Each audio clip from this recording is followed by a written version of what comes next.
Baiklah, kawan-kawan, teman-teman, Bapak, Ibu, saudara-saudara, sahabat, ya, termasuk mungkin ada mahasiswa, ada pelajar, ya. Nah, selamat bergabung di Teras Dokter hari. Jadi tamu kita malam ini, terima kasih Mas Satria, dirimu yang pertama di sesi kedua ini. Terima kasih. Ya, episode kali ini menghadirkan sahabat ya yang juga kebetulan adalah kakak kelas saya dulu, dan beliau adalah dosen di Universitas Negeri Surabaya, UNESA. Mas Arif Hidayat. Sembari menanti yang lain ya, bersabar. Nah, masalah juga kalau mungkin yang lainnya tidak hadir atau berhalangan, karena kita akan siapkan ini menjadi podcast ya, untuk nanti dapat disaksikan kapan saja. Ada Oge, apa kabarnya Oge? Teguh Agung, Mata Persua. Waduh, semoga sehat selalu ya Oge, sama keluarga di sana. Kita tunggu, mudah-mudahan jaringannya lebih baik dan obrolan kita pun semakin asik. Ya, malam ini bahasan kita itu adalah pegawai seni. Waduh, pegawai seni apaan sih? Unable to join, berarti Mas Arif masih ada permasalahan sama jaringannya, mungkin jaringan internetnya. Kita tunggu. Ya, sudah hadir. Oke, makasih banyak Mas Arif. Ya, saya kira memang ini harus dilanjutkan ini, agar tidak terlihat sebagai drama.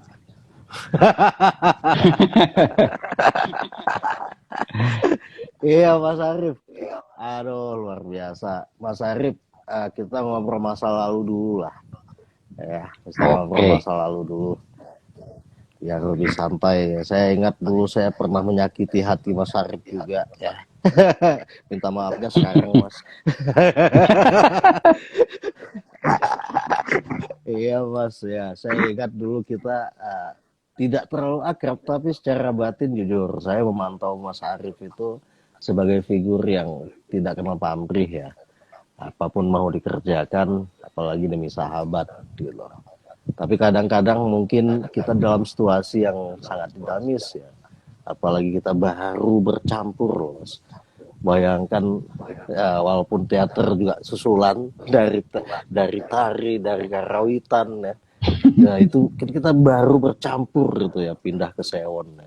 Akhirnya mungkin ada prejudis, ada duga, praduga, segala macam lah.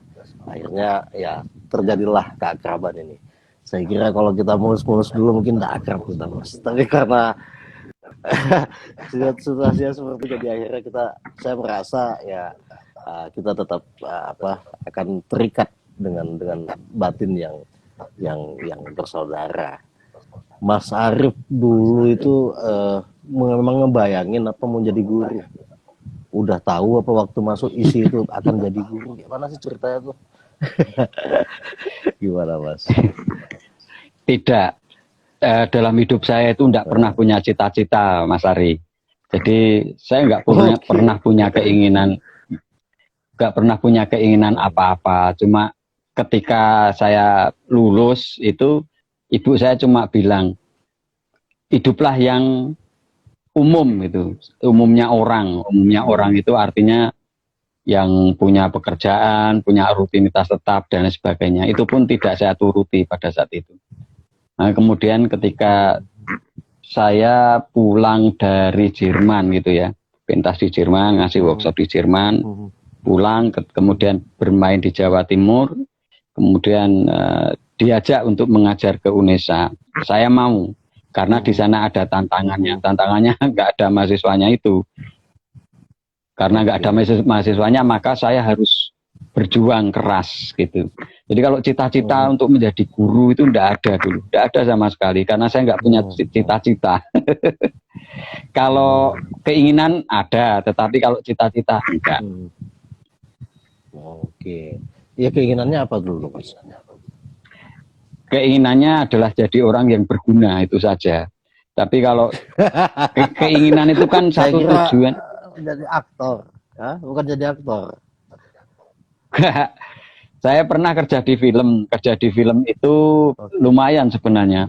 Jadi 1 minggu atau 2 minggu itu dapat 4 episode, bisa 7 episode begitu. Dan bayarannya lumayan 15 kayak begitu. Tetapi ya sangat menguras energi dan menguras waktu gitu kalau di film. Makanya gimana caranya saya bisa mengatur waktu dengan baik karena saya tidak bisa untuk tidak total dalam hal apapun itu. Misalnya pekerjaan, saya harus total.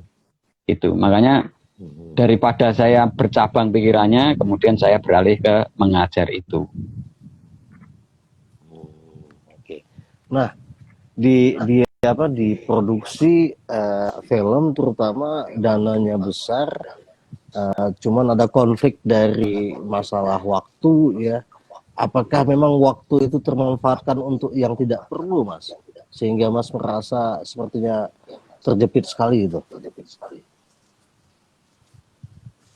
Jadi kalau film itu kan sudah masuk industri. Industri itu ya kita itu sebagai manusia itu menjadi sekrup. Jadi sekrup bagi mesin untuk supaya tetap dia itu berjalan. Makanya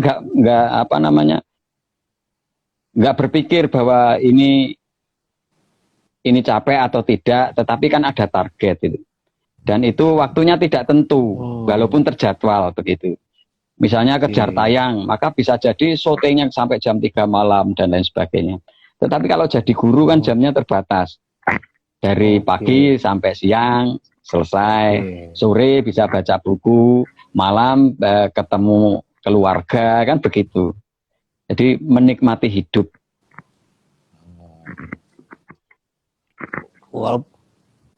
Walaupun enggak kaya nggak apa-apa ya, Mas? Enggak masalah. Saya sudah merasa kaya sekarang. Siap. Oke. Nah, memang di dosen ini saya masih penasaran, Mas ya. Masalah ketika sosok Mas yang luar biasa merdeka dulu masuk dalam sebuah sistem ya. Dalam hal ini perguruan tinggi. Nah, saya masih penasaran itu ada nggak pergolakan gitu antara diri Mas dengan konsekuensi yang Mas harus jalani ya, atau kewajiban yang Mas harus jalani dengan status sebagai dosen. Ya, ada nggak pergolakan itu? Kalau ada di sisi apa? Saya tidak sama sekali. Ketika saya menjadi guru atau menjadi dosen pun, sebenarnya saya masih bisa berkarya. Kadang-kadang bentuk karya saya itu tidak hanya dalam bentuk pementasan, tetapi bagaimana menjadikan orang itu bisa berkarya lebih baik, lebih bagus, lebih terstruktur, kemudian bisa dilihat begitu.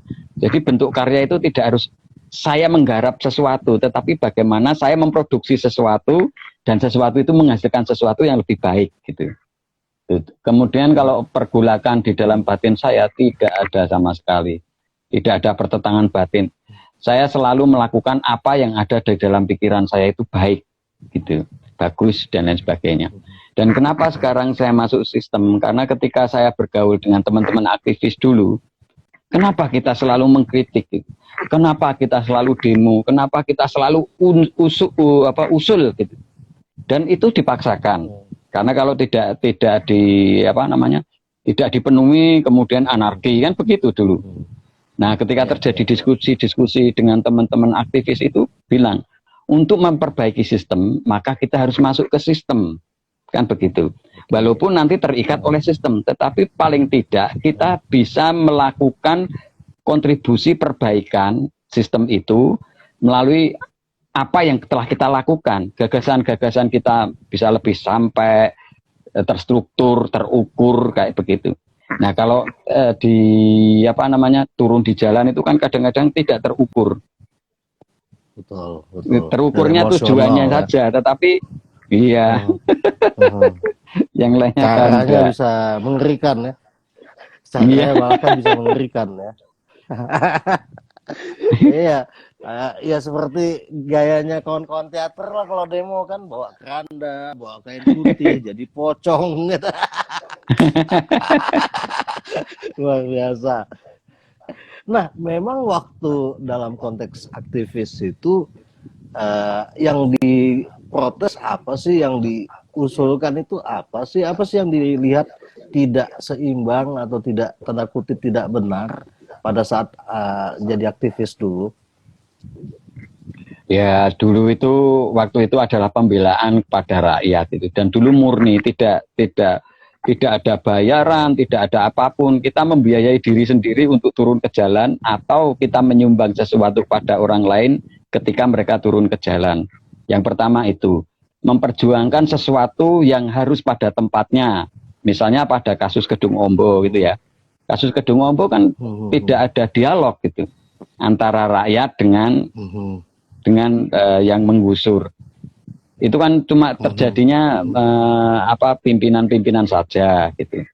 Makanya kemudian kita perjuangkan. Kemudian penggusuran salah satu pura di Bali kan begitu. Pura digusur, nggak ada apa kebermanfaatannya kan nggak nganu yang kemudian itu tidak jadi digusur.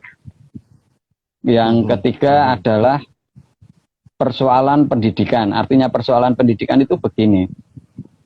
Bahwa memang kesenian itu ada hubungannya dengan pendidikan. Tetapi pendidikan belum tentu ada kaitannya dengan kesenian. Nah, kenapa kesenian selalu terletak di ekor, tidak di tengah atau di kepala dan lain sebagainya. Padahal kalau kita lihat bahwa kompleksitas kesenian itu, unsur-unsur pendidikannya ada di situ. Kita lihat undang-undang pendidikan dan lain sebagainya kan membentuk manusia Indonesia seutuhnya. Sementara yang terjadi adalah bagaimana berpikir gitu, bagaimana berpikir, tidak bagaimana berbuat. Kalau kesenian kan bagaimana berpikir dan bagaimana berbuat, melakukan dan merubah sesuatu kan begitu.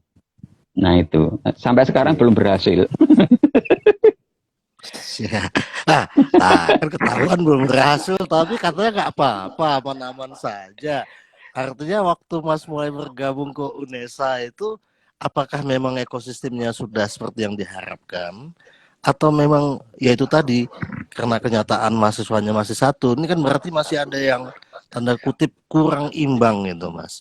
Apa yang Mas lakukan itu saat itu? Nah, kalau dulu kan kemudian ada pembagiannya, ada yang berpikir, ada yang bergerak, ada yang memimpin, ada yang dipimpin gitu kan, di aksi-aksi itu. Nah kalau sekarang kan apa tujuan kita? Samakah tujuan kita dengan lembaga? Bagaimana kita memberikan masukan pada lembaga? Maka kita lakukan. Kalau di kampus itu ada namanya Tridharma Perguruan Tinggi, maka kita adakan penelitian. Kemudian penelitian itu kita jadikan pijakan untuk memberikan usulan untuk aturan, tata tertib, kebijakan, dan lain sebagainya. Kemudian untuk membela misalnya, nah kita mengadakan pengabdian kepada masyarakat. Misalnya kemarin yang terakhir saya lakukan adalah ketahanan pangan masyarakat di dalam menghadapi COVID-19. Nah, kan tidak terpikir dulu itu. Pokoknya lockdown. Tidak pernah terpikir bahwa masyarakat itu makan apa ketika di rumah terus. Maka kemudian saya PKM kerjasama dengan masjid pada saat itu untuk membagikan itu. Kemudian saya bentuk namanya ilmu teater untuk menghadapi pandemi COVID-19. Nah di situ apa yang saya lakukan? Membuat tutorial pelatihan teater yang itu bisa digunakan untuk meningkatkan imunitas tubuh. Gitu.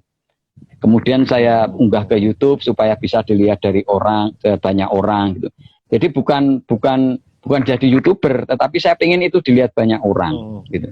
Karena selama COVID ini kan pendampingan secara fisik iya, tetapi secara psikologi kan tidak ada. Padahal psikologi itu salah satu penentu peningkatan imunitas tubuh.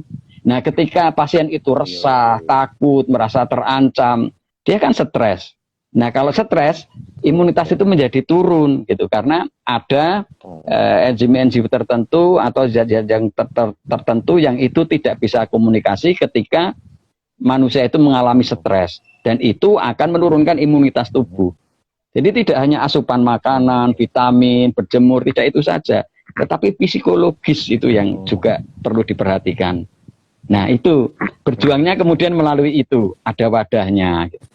Bukan berarti kemudian saya tidak saya putus berjuang dari yang dulu, tidak. Saya masih melanjutkan perjuangan saya yang dulu.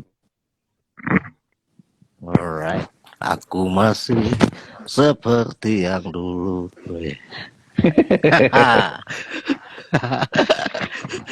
Ya, bila kau masih seperti yang dulu, Mas. Bagaimana seorang Arif mengkritisi tentang penyelenggaraan pendidikan seni baik di sekolah maupun di universitas, terutama seni drama, baik untuk orientasi pendidikan maupun orientasi kemurnian. Bagaimana seorang Arif mengkritisi soal itu? Nah, kalau saya begini, kita itu terutama di seni itu belum dipersiapkan dengan baik. Artinya begini, ketika kita menciptakan bangsa ini menciptakan Institut Seni Indonesia gitu ya. Nah, nanti kalau sudah lulus mau jadi apa? Mau diapakan? Kan begitu. Itu kan tidak jelas sekarang ini. Atau kemudian pendidikan seni, Sindra Tasik atau yang sekarang di IKIP itu. Outputnya untuk apa? Walaupun di situ ada tujuannya. Apakah hanya sekedar pendidikan saja atau pemahaman saja? Karena kalau pendidikan membentuk manusia seutuhnya, tidak hanya pada cara berpikirnya, cara berbuatnya, cara berlakunya, tetapi juga bagaimana membentuk dirinya, kan begitu. Nah, kita lihat aja ketika penerimaan guru, itu banyak macam-macam. Dibutuhkan guru seni musik, dibutuhkan guru Sindra Tasik, dibutuhkan guru lulusan, nah kayak gitu. Yang mana kan nggak jelas, guru seni budaya.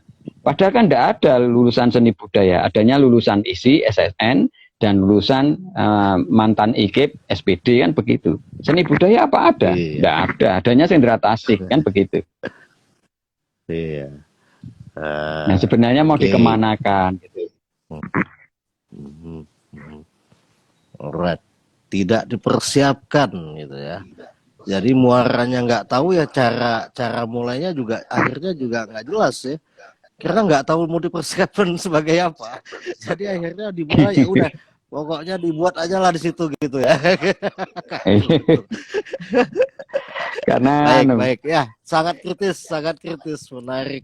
Nah, aku pingin masuk sedikit ke teater nih Mas, dunia teater ini. Jujur ya, aku saya sebagai pribadi belum tentu bisa menjelaskan juga ya apa teater sesungguhnya gitu.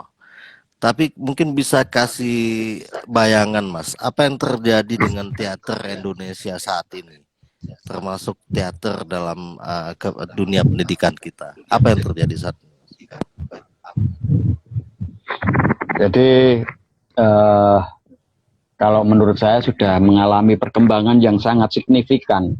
Artinya perkembangan yang sangat signifikan itu misalnya tetap ada event-event teater, kemudian tetap ada muncul generasi-generasi baru teater, muncul pemikir-pemikir teater yang lebih dahsyat, lebih bagus daripada yang dulu-dulu. Itu sangat menarik buat saya dan itu sangat membanggakan gitu.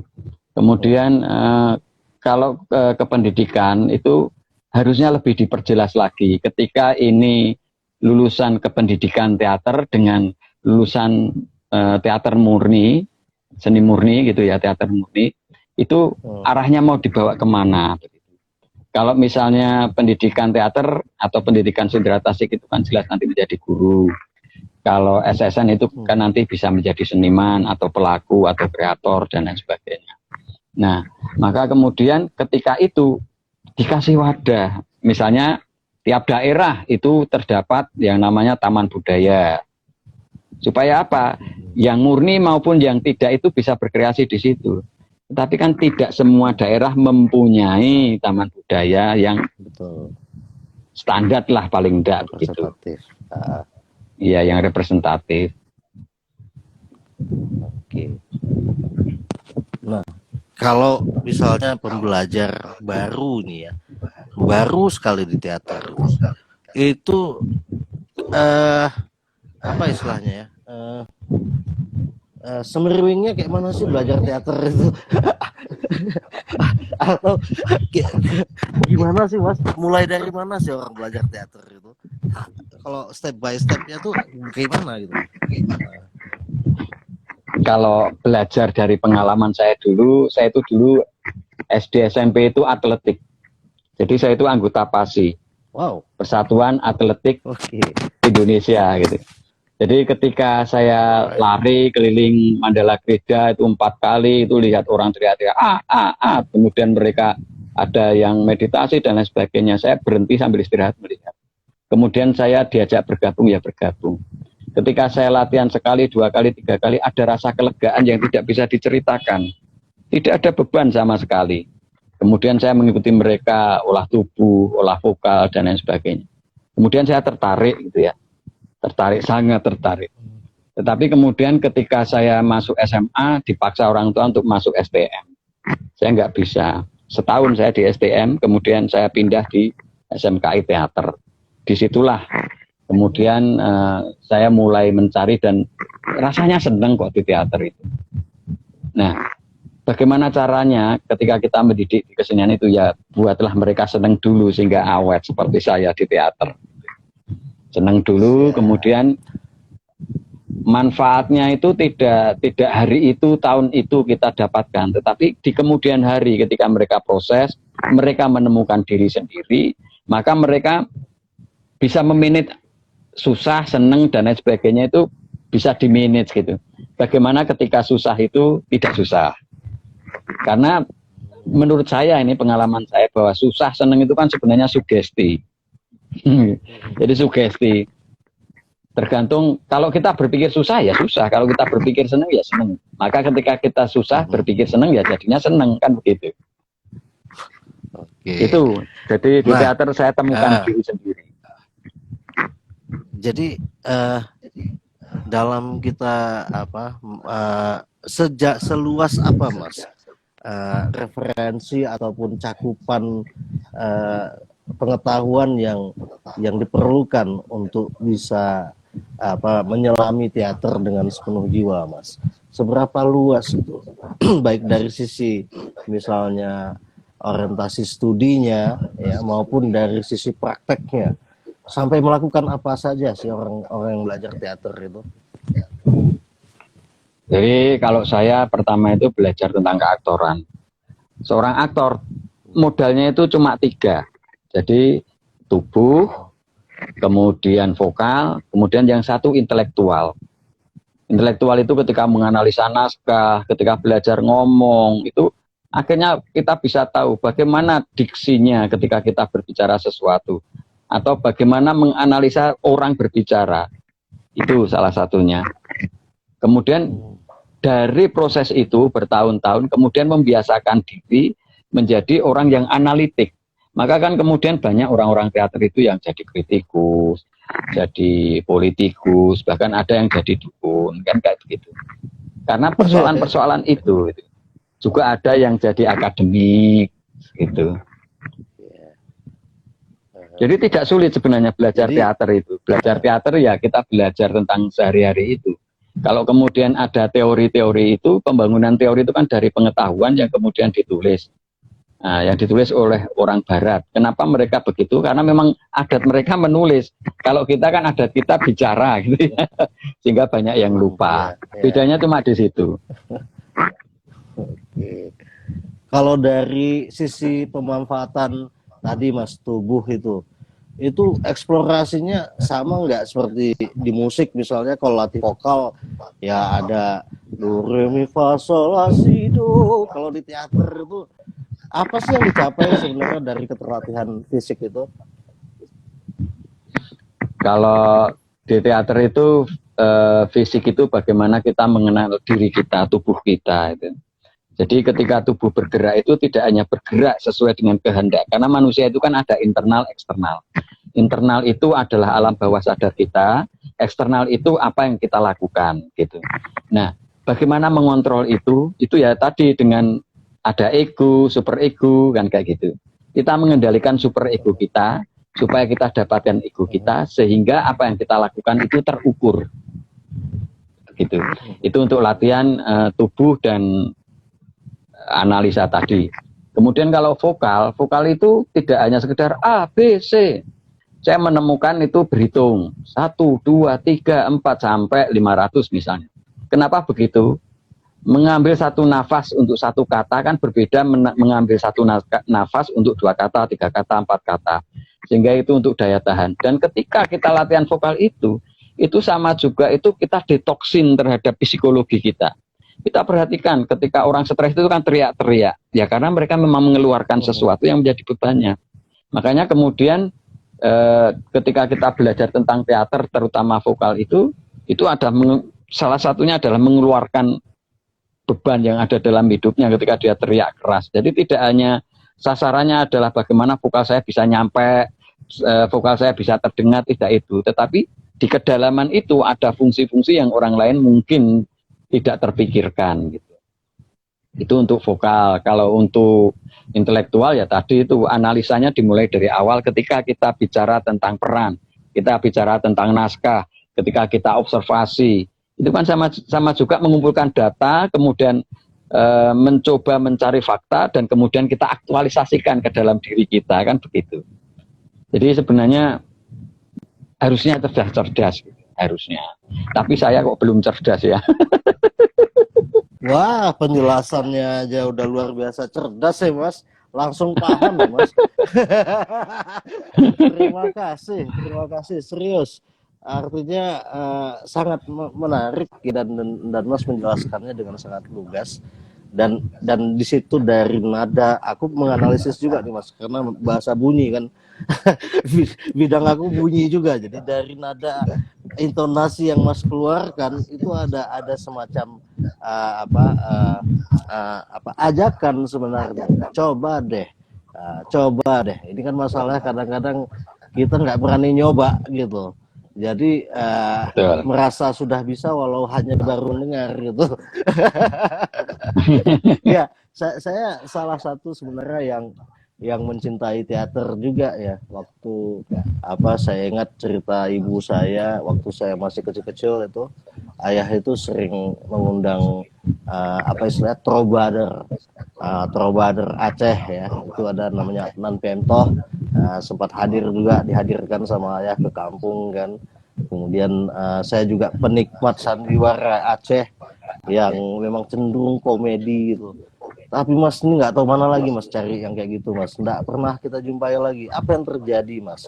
Apa yang salah dengan teater tradisi kita? Apa yang salah dengan kok semua hilang dan apa memang nggak ada gunanya lagi sekarang? Jadi gini,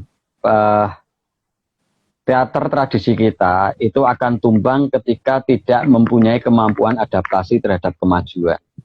Apalagi di musim pandemi kayak begini. Beberapa bulan yang lalu saya diundang diskusi untuk membicarakan hal itu. Kenapa begitu? Mereka belum bisa menerima adanya YouTube, adanya direkam, dan lain sebagainya. Mereka maunya langsung pentas begitu. Nah, paradigma semacam itu sebenarnya sudah harus dikurangi. Artinya kita harus mampu menyesuaikan diri atau beradaptasi. Supaya apa? Supaya secara kebermanfaatan, eksistensinya itu bisa lagi dinikmati oleh masyarakat. Satu itu. Kedua, kita itu terbiasa, masyarakat kita termasuk saya mungkin itu terbiasa mendengarkan dongeng atau mendengarkan cerita daripada membaca. Kebalikan dari masyarakat barat. Masyarakat barat itu banyak membaca dan banyak menulis daripada mendengar gitu. Jadi analisanya itu analisa yang berbeda gitu ya. Kalau dari dongeng itu bisa berkurang, bisa lebih. Tetapi kalau dari tulisan dari sampai sekarang sampai besok pun itu akan tetap. Makanya kemudian ketika pemahaman generasi selanjutnya di tradisi itu lupa, ada yang hilang. Besok lagi ada yang hilang. Besok lagi ada yang hilang. Itu kalau kita tidak, teater tradisi kita tidak mampu atau tidak mempunyai daya adaptasi yang sangat tinggi. Contohnya misalnya di Jogja ada ketoprak. Kemudian ketoprak itu ada ketoprak garapan, gitu. Ketoprak tradisi, ketoprak garapan, dan kemudian ketoprak apa namanya itu, humor dan lain sebagainya. Itu kan varian-varian yang mencoba beradaptasi supaya tetap ada, kan begitu. Nah, coba kesenian-kesenian yang lain, apakah boleh atau bisa dibegitukan? Belum tentu. Yang terakhir itu di Jawa Timur, ludruk dengan ludrukan itu berbeda. Ludruk itu utuh, unsur-unsurnya utuh, adegannya utuh. Tetapi generasi muda apakah mampu secara keseluruhan itu memunculkan itu? Ketika tidak mampu atau tidak berkehendak seperti itu, maka tidak disebut ludruk, tetapi disebut ludrukan. Karena secara bentuk ludruk, tetapi secara keutuhan bukan ludruk. Jadi orang menyebutnya menjadi ludrukan, begitu. Oke. Hampir sama ya masalahnya dengan bidang-bidang kesenian tradisi kita yang lainnya ya. Di musik tradisi juga gitu ya, ya banyak ya, di tarian juga begitu ya. Jadi saya pernah dengar juga nih Mas, teater itu adalah satu bentuk kesenian yang paling lengkap. Unsur musik di situ, unsur tari di situ, unsur sastra di situ, unsur visual juga di situ ya, seni visualnya ya. Tidak harus seni rupa, tapi seni visualnya juga di situ, lighting, sound system. Sebenarnya gimana sih cara kerjanya teater itu sehingga bisa dikatakan sebagai induk dari semua seni kalau dengan definisi tadi. Tapi itu dikoreksi dulu Mas, benar apa enggak itu Mas? Kalau kita melihat unsur-unsurnya, ya. Jadi misalnya kalau seni tradisi itu kan estetikanya cuma ada 3, estetika gerak yang ada di tari, estetika bunyi itu ada di musik pengiringnya, kemudian sastranya itu ada pada lakonnya, begitu. Kemudian seni rupa masuknya di mana? Di settingnya, misalnya seperti itu. Kemudian ada, jadi kompleksitas keilmuan itu sebenarnya ada di teater ketika teater itu dipertunjukkan, begitu. Tetapi ketika teater itu tidak dipertunjukkan, ya tidak. Itu. Jadi sejauh mana? Iya ya Mas, lanjut Mas. Ya, jadi itu unikum dari berbagai kesenian, terutama teater tradisional. Kalau pemahamannya seperti itu. Tetapi kalau kita kontekskan dengan teori-teori yang ada, gerak di dalam teater, misalnya acting, itu orang menganggap bahwa itu bukan gerak, karena itu gerak murni. Sehingga itu bukan unsurnya. Tetapi di situ kan ada bisnis acting, kan begitu. Tetap ada unsur geraknya. Gitu. Kemudian musikalitas. Musikalitas itu tidak hanya pada unsur alat musik yang dibunyikan, tetapi di dialog itu ada musikalitasnya. Maka ketika latihan vokal, mereka tetap saya wajibkan untuk do, re, mi, fa, sol, la, si, do. Kemudian nyanyi dengan vokal tinggi, nyanyi dengan vokal rendah, nyanyi dengan vokal yang biasa, supaya secara musikalitas dialog itu terukur dan mereka bisa merasakan secara insting ketika mereka melakukan acting, terutama acting dialog. Begitu. Oke. Udah habis? Nanti muncul lagi nih. Udah.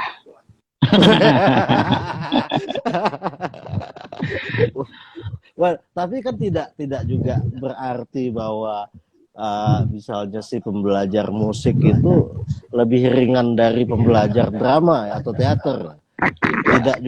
Tidak seperti itu Mas ya. Dia tidak. Jadi sejauh mana Mas pembelajar teater itu juga punya modal yang baik untuk menyelami dunia tari, dunia musik, dunia rupa, itu sejauh mana Mas? Jadi mereka mempelajari itu secara fungsional saja. Misalnya olah tubuhnya saja itu berbeda dengan olah tubuh tari, karena kegunaannya juga berbeda, bentuk geraknya juga berbeda.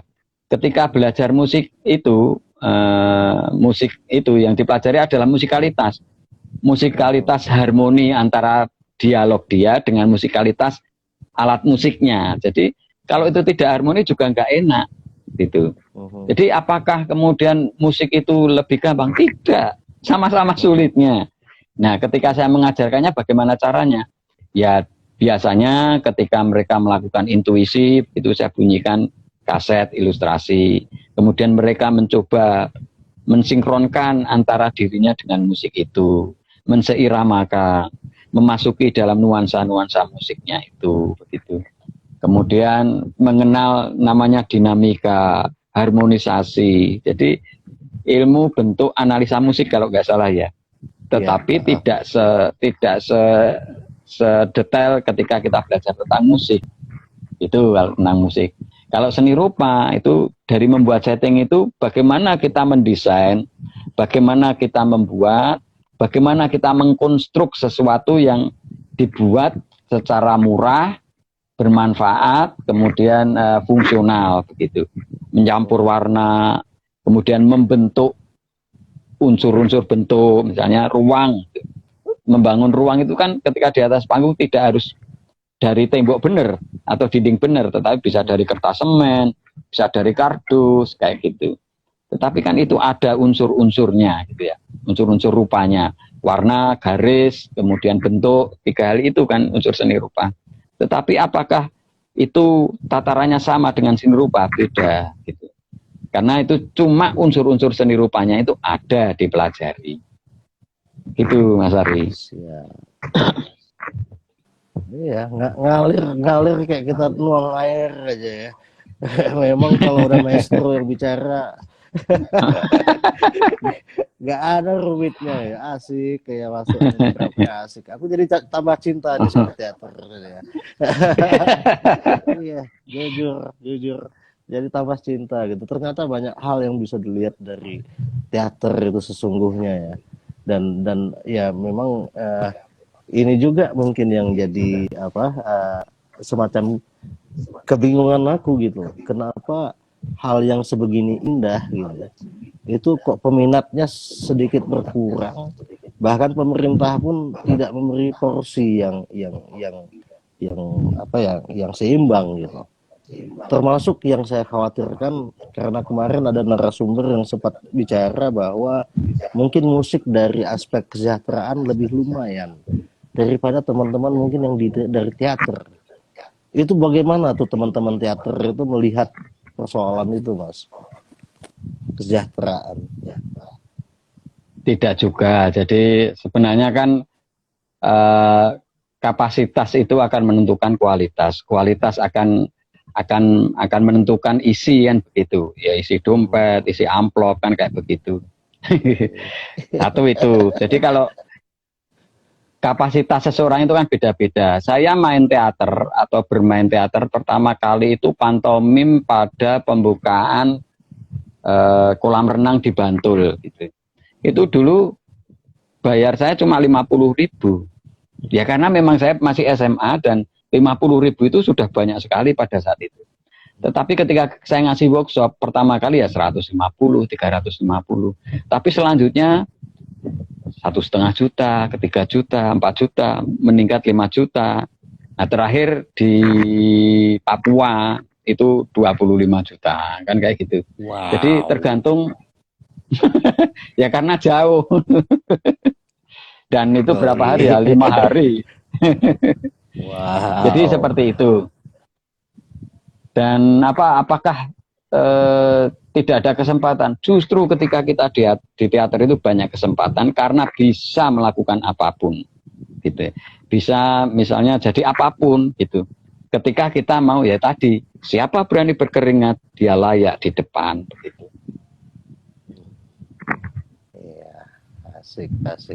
Jadi udah jelas membantah apa yang kita bicarakan di seksi pertama tadi kan. Suramadu apa?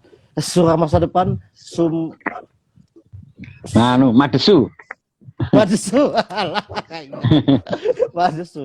Jadi kan terbantahkan kan berarti itu kan Madesu itu nggak terjadi seharusnya kan. Ya persis seperti ini saya mau sapa juga ada bang kita Bang Mahdi Abdullah tadi juga bergabung. Makasih Bang Mahdi. Yang kemarin sempat saya undang juga di sini dan beliau juga memberikan hal yang senada dengan apa yang dikatakan Mas Arif tadi ya. Kalau pilihan itu kita cintai, kita imani, bahkan satu saat dia akan membahagiakan kita gitu. Karena bahkan kita bisa memberi dengan itu gitu. Bukan lagi mengambil saja, tapi justru memberi dengan itu.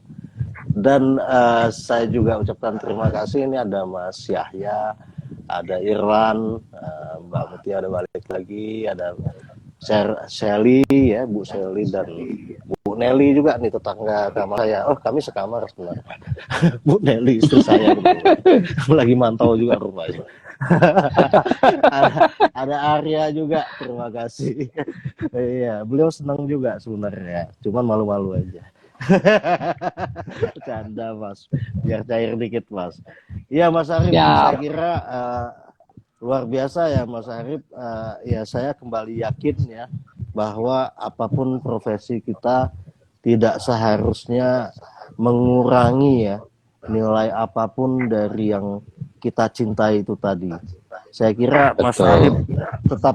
tetap terlihat ya sebagai seorang teaterwan ya kalau dengan bahasa akademiknya, tapi mungkin kalau bahasa gaulnya tetap terlihat kriing.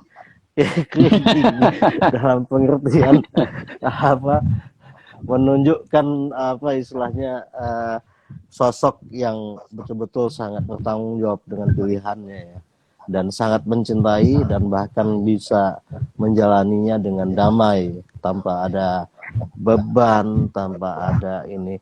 Ya saya sangat sangat membayangkan bagaimana sepertinya ekosistem yang ada di sekitar Mas Arif ini sudah sangat dewasa ya, sehingga Mas Arif dengan sangat jelas membuat perubahan dari satu mahasiswa sampai sekarang justru malah membatasi mereka yang masuk karena jadi lebih selektif lagi. Ini jangan-jangan lebih sulit masuk UNESA daripada ISI ini. Ya, ini bahaya juga. Lebih sulit masuk drama UNESA daripada ISI. Iya Mas, saya sebenarnya penasaran sama itu ya. Jadi ini mungkin kita diskusi Mas, menurut Mas juga bagaimana nanti kan? Karena saya jujur ya pinginnya sih bisa juga mendapatkan ekosistem yang kayak Mas dapatkan sekarang ya. Semua dewasa kita menyadari pilihan kita masing-masing ya, dan tidak harus membenturkan ya, dan justru berbahagia ketika salah satu dari kita itu maju ya. Tapi ternyata hal-hal itu masih jadi mimpi buat sebagian teman-teman Mas ya, buat sebagian teman-teman ya mungkin masuk juga dalam kritik-kritik Mas itu tadi juga. Kenapa misalnya seperti yang Mas bilang di sesi pertama tadi, ini sayanya yang salah ngajar atau mahasiswanya nggak mau belajar gitu. Tapi saya memang udah di posisi capek menyalahkan diri Mas, capek menyalahkan diri. Kayaknya ini jelas ini mahasiswa kita malas-malas nih Mas. Apa yang terjadi sebenarnya Mas? Ya selainnya kita juga kadang ada masalah juga, tapi saya kira ini kan udah bertahun-tahun ya, terutama di beberapa tahun terakhir ini kan mungkin karena gejolak zaman juga ya, karena mudah seolah-olah ya mudah jadi viral, jadi mudah seolah itu hal-hal yang bisa dikerjakan secara instan ya. Apalagi untuk urusan seni ini soal siapa aja bisa gitu, dan nggak ada apapun lah. Gimana pendapat Mas soal itu Mas? Silakan. Jadi kalau yang saya lihat kenapa? Karena ya kemajuan digital tadi, sementara kita tidak mempunyai kemampuan untuk mengawasinya terus-menerus. Misalnya kita memberikan soal, dan soal itu diambil dari Google misalnya. Itu kan juga kadang kita nggak tahu gitu ya. Itu yang pertama.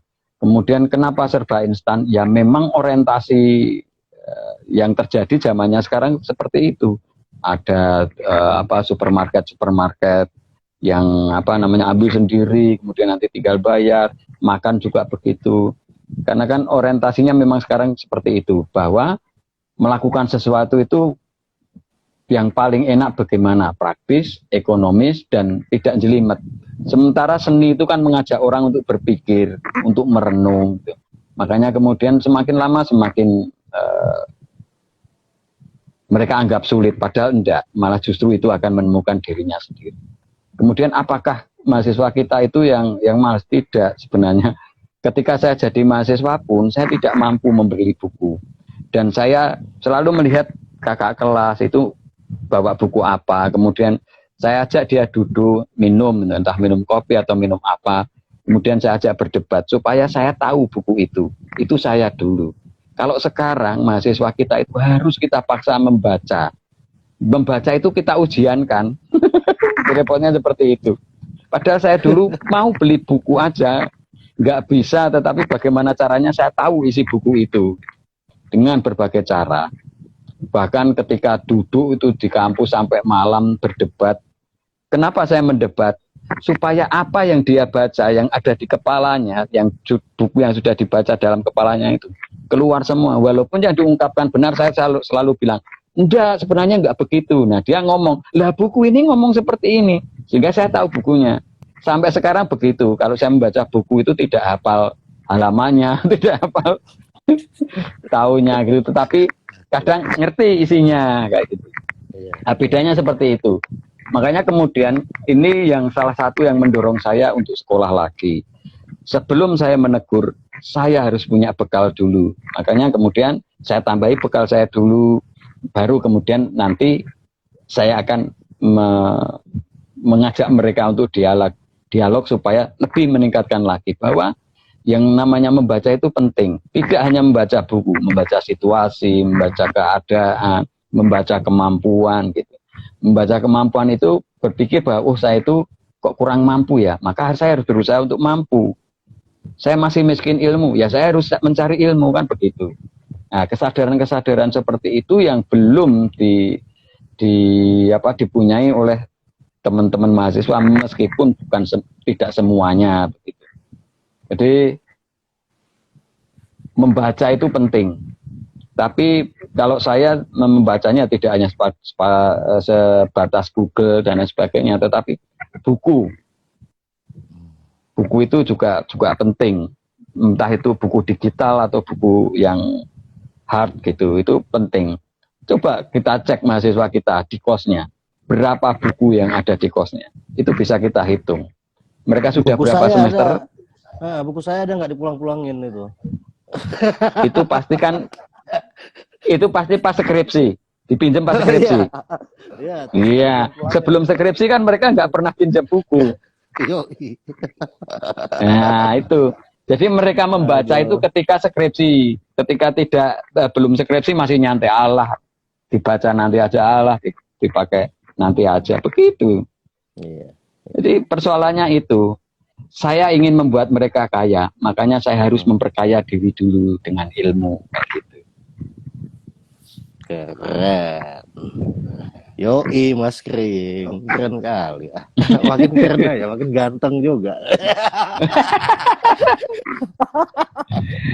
By the way, dulu kan jarang. Tas nggak Mas?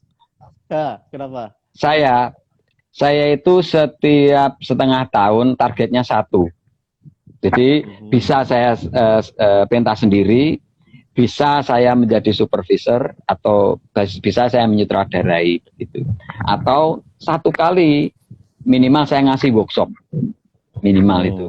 Untuk apa sebenarnya? Untuk menyegarkan lagi, bukan untuk eksistensi, tetapi untuk menyegarkan diri saya dan supaya saya masih merasa bermanfaat bagi orang lain, itu saja. Kita coba, Mas, 1 puisi aja, Mas. 1 puisi aja. Apa ya? Apa aja?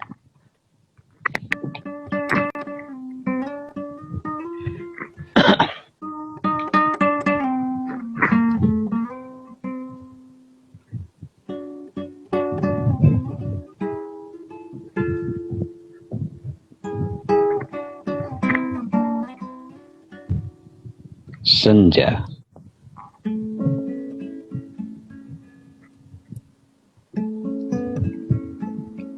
Kalau matahari tidak berkejaran dengan rembulan, maka bumi akan bingung dengan posisinya. Kalau matahari mengintip rembulan, maka saat tiba mengambil air wudhu dan bercengkrama dengan Tuhan. Bila matahari tidak mengejar rembulan, tibalah saatnya dingin menjadi teman, menyatukan jidat dengan syafaat, menyatukan hasrat dengan rokaat, dan bicara Alhamdulillah. Sudah Mas Ari. Luar biasa, thank you. Akhirnya pentas teras Dr. Ari makin berkembang. Biasa aku cuma tolong nyanyi aja Mas. Biasa cuma nyanyian aja yang hadir kan. Nah, ada Mas Ari, kita udah dengar bagaimana seorang maestro membaca puisi. Luar biasa, dan kayaknya semakin kesini semakin religius kayaknya Mas Ari ini ya. Gimana? Ya karena belajar teater itu tadi.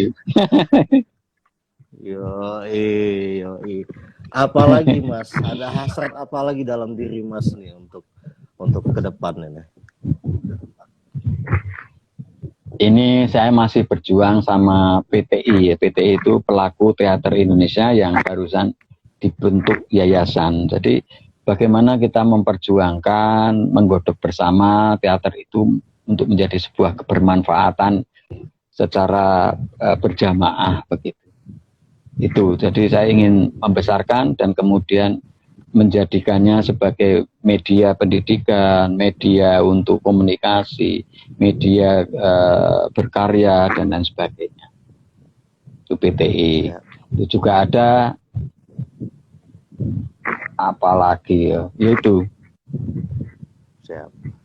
Mas, ini kebetulan kan kita ada mahasiswa PPG ini, terutama yang akan jadi guru-guru profesional di bidang seni, terkhusus teater. Apa pesan-pesan Mas buat kawan-kawan kita ini?